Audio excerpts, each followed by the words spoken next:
வணக்கம். இந்த உலகத்துல தீமை அப்படிங்கிற ஒரு விஷயம் யார் கொடுக்குறாங்களோ அவங்க அந்த தீமையை எடுத்துக்கிறது இல்ல.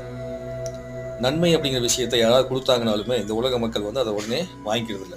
நன்மையை ஒருத்தருக்கு குடுக்கணும் அப்படின்னா அதுக்கு ஏகப்பட்ட உதாரணம் காமிக்கணும். அப்படியே உதாரணம் காமிச்சாலுமேவும் இது நமக்கு சூட்டபடானது இல்ல அப்படின்னு சொல்லிட்டு ஒதுங்கிருவாங்க. ஆனா தீமை இருக்கு இல்லையா?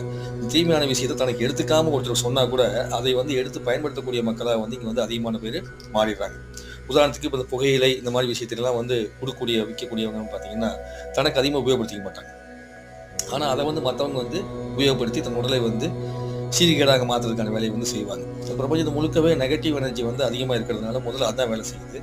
அதனால பாசிட்டிவ் எனர்ஜிய நீங்க கொண்டு வரதுக்கு பயிற்சிகளை செய்ய வேண்டும். எவ்வளவுக்கு எவ்வளவு நீங்க பயிற்சியை செய்றீங்களோ அவ்வளவுக்கு எவ்வளவு பாசிட்டிவ் எனர்ஜி வரும். அப்ப தீமையை வெல்லணும் அப்படின்னா பயிற்சி தேவை. தீமையை வெல்ல வேண்டாம்னா பயிற்சி தேவையில்லை. அப்போ தீமையை கொடுப்பவர்கள் தனக்கு தீமையை எடுத்துக்கொள்வது என்பதை புரிஞ்சுக்கணும். நன்றி.